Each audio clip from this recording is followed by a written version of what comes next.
的。我之前分享的这罐巫师万缕养发精华，它是属于养护型的一个精华液，但有一些朋友可能觉得自己的头皮还年轻呢，不需要用到养护型的，所以卡洛伊也有针对不同的需求推出了这个新款的，它叫活养健发沁凉喷雾，是一个凉感型的头皮精华。我觉得这瓶真的也是夏天必备的好东西耶，因为它就是凉感的嘛，所以像我们如果出去外面啊，头皮不是就一直晒到太阳嘛，然后有时候觉得就是头闷闷的很不舒服啊，就可以喷几下，就是它凉凉的，让你变得比较舒服，比较清爽，而且它的凉感就是很明显的那种，可以让你的头皮有降温然后舒服的感觉，也有那种控油蓬松发根的效果。用的方法很简单，先假设这是头皮吧，你就是对着你的头皮，然后这样子压下去，它就会喷在你头皮上面。然后它是 pH 6.5 的配方，所以是很温和不刺激的，用完不会让你的头皮有那种紧绷感，反而是有控油啊，然后凉凉的很舒服。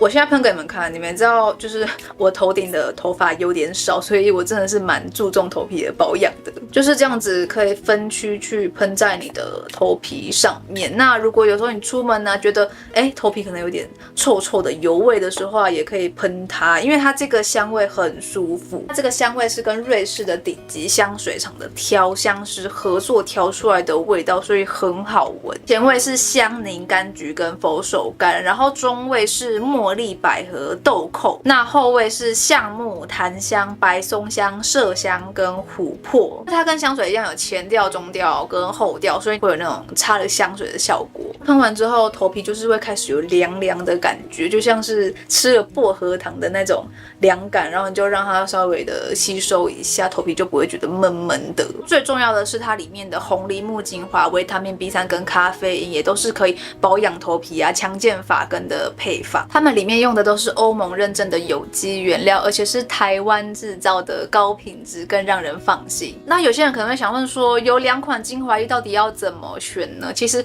很简单，如果你的头发已经有一些白发或是掉发的问题，需要加强保养的朋友，就可以选择这个巫师万缕养发精华液。那如果你还是年轻的头皮没有这些问题的话呢，你就可以选择这个沁凉喷雾，或者是说你早晚用不同的款式啊，晚上用养护型的巫师万缕，那早上呢可以用这个沁凉喷雾来提升醒脑，我觉得是很棒的选择。因为像我自己现在夏天就是早上会有一种昏昏沉沉醒不过来的感觉，但是如果喷了这个啊，只要喷一点点就觉得哇，整个头脑就是很凉爽，然后有一种像吃了薄荷糖整个人醒过来的感觉，所以我觉得这一瓶就是很适合在夏天早上喷，而且喷了它之后整个头皮的控油效果真的是会比较提升的，所以就很适合中性到偏油性的朋友都可以使用。那巫师万缕的这一瓶其实喷起来也是有一点凉感的，但它就是微凉而已，不会像这个沁凉喷雾那么有醒脑的感觉，所以就是什么肤质的头皮其实都可以用，或是你就是怕太凉不喜欢太凉的感觉就可以选这一瓶。就我觉得2款使用起来的感受还是蛮不一样的啦，大家可以依照自己的需求或者是